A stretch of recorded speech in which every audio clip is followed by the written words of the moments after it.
I married my dead best friend's wife to protect his little girl. Then she showed me the secret he took to his grave. The call came at 2:47 in the morning. I remember the exact time because I had just looked at my phone, lying awake in my Denver apartment, staring at the ceiling the way I had been doing most nights since the divorce. I wasn't sleeping well, hadn't been for months. My life had settled into a kind of comfortable emptiness. Work, gym, takeout, repeat. And I had convinced myself that was fine, that empty was okay, that some people just live that way. When the screen lit up and I saw the name, I smiled automatically. Marcus. Even at 2 a.m., seeing his name made me smile. That was the kind of person he was. But it wasn't Marcus calling. It was Claire. And the moment I heard her voice, just one syllable, just my name, Daniel, I knew. I knew the way you know things that your brain refuses to process, but your body understands immediately. My chest collapsed inward. My hand gripped the phone so hard my knuckles ached. Marcus Ellison, my best friend since 7th grade. The boy who shared his lunch with me on the first day at a new school, when I didn't know a single soul. The teenager who taught me how to drive a stick shift in an empty parking lot, laughing every time I stalled the engine. The man who flew across the country to stand beside me at my mother's funeral. Without me even asking, without a single word of explanation, he just showed up. He was always just showing up. Gone, massive cardiac event. 34 years old. No warning, no build-up, no goodbye. Here one moment. Gone the next. I sat on the edge of my bed in the dark for a very long time before I could make myself stand up. I was on the first flight to Portland the next morning. Claire was holding herself together, the way only a mother with a young child can, visibly shattered but functioning, because she had no other option. Lily needed her. Lily was 4 years old, with Marcus's exact dark eyes and his stubborn chin, and his habit of tilting her head sideways when she was thinking hard about something.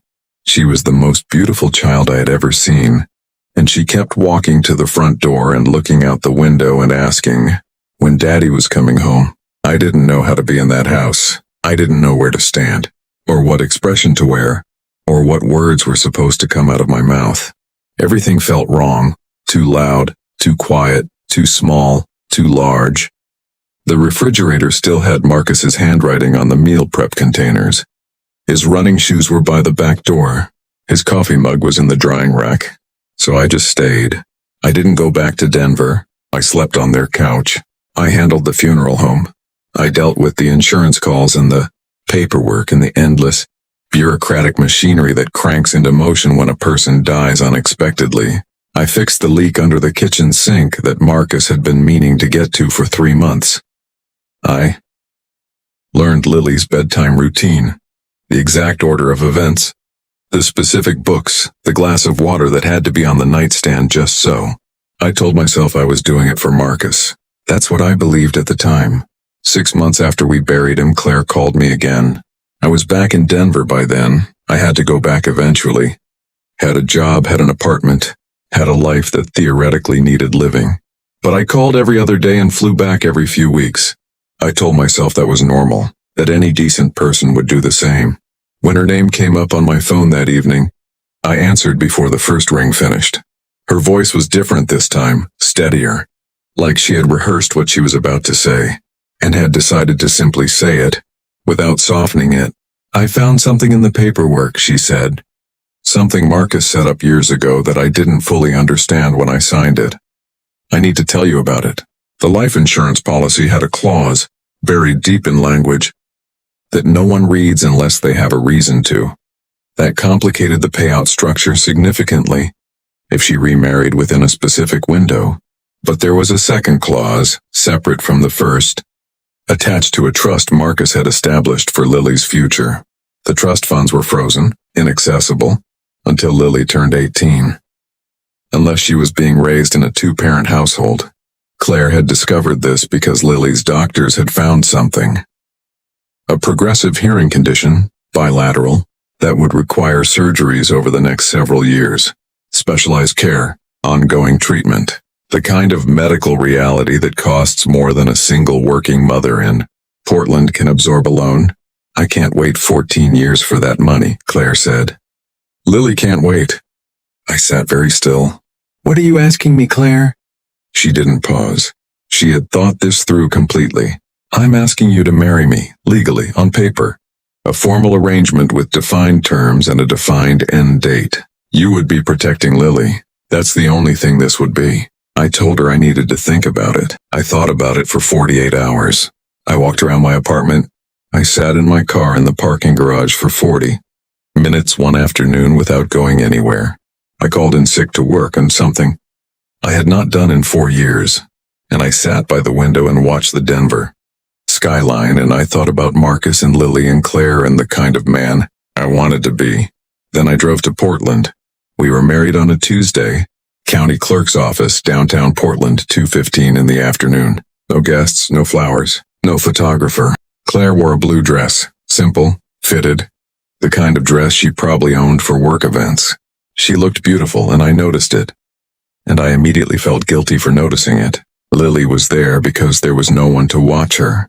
She wore her yellow shirt with the rainbow across the front because it was her favorite, and she had strong opinions about clothing. She held her stuffed toy the entire time and watched the proceedings, with those serious dark eyes, occasionally whispering questions to Claire that Claire answered quietly without breaking the rhythm of the ceremony.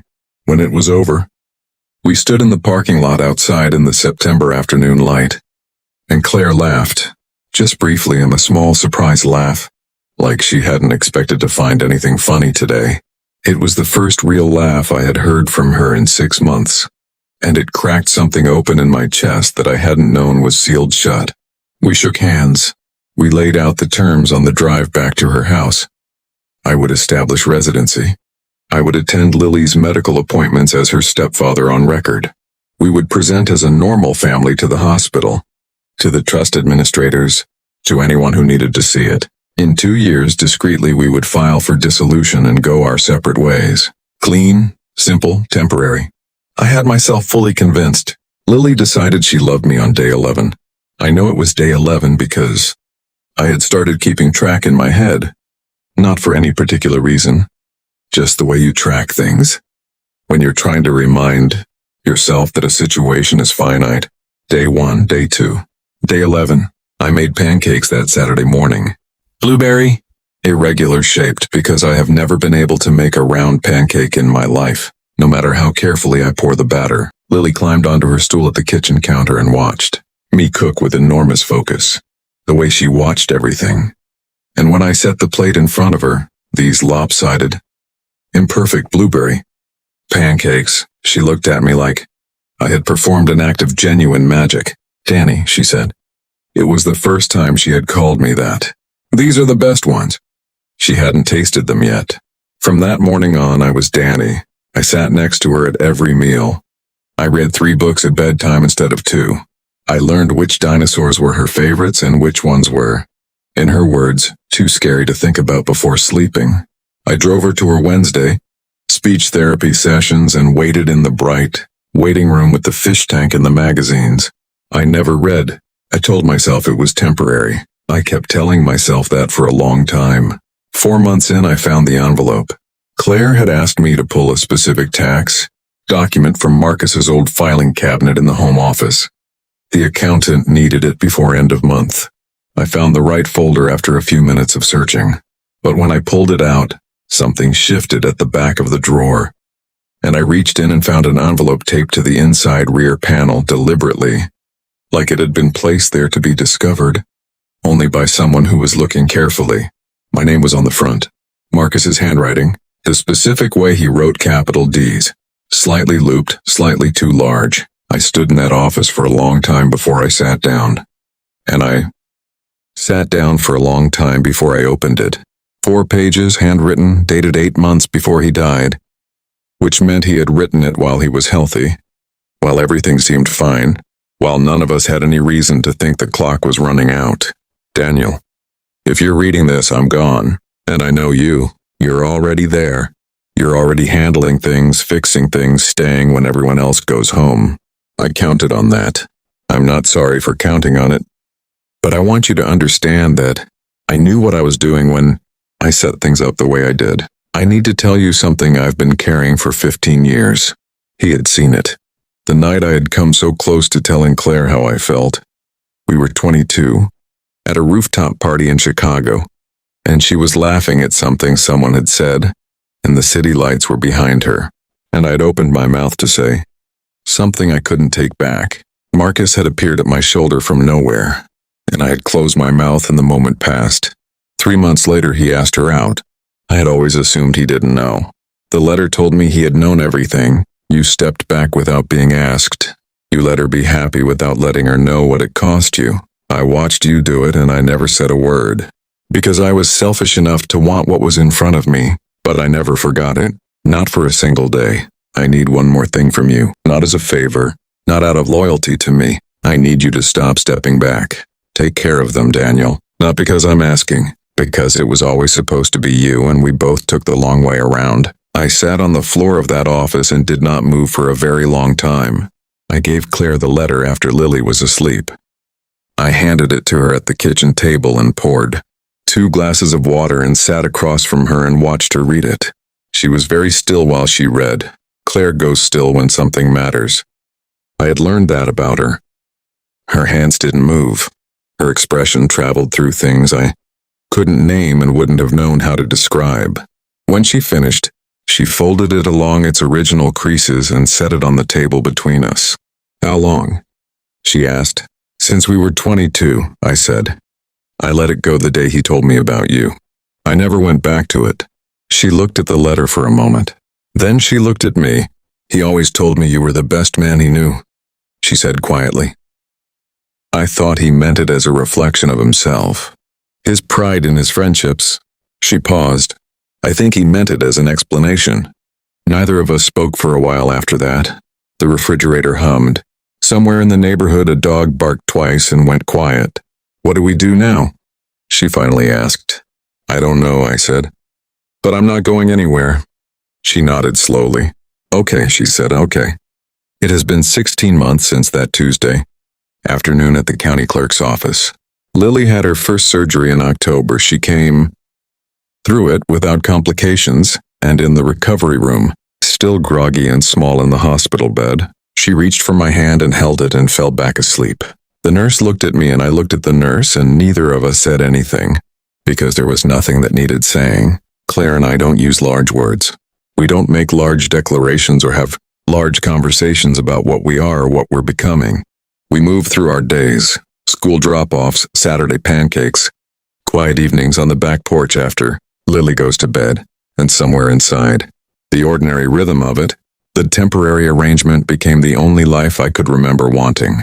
Last Sunday, Lily looked up from her breakfast and asked, very seriously, if she could call me Dad.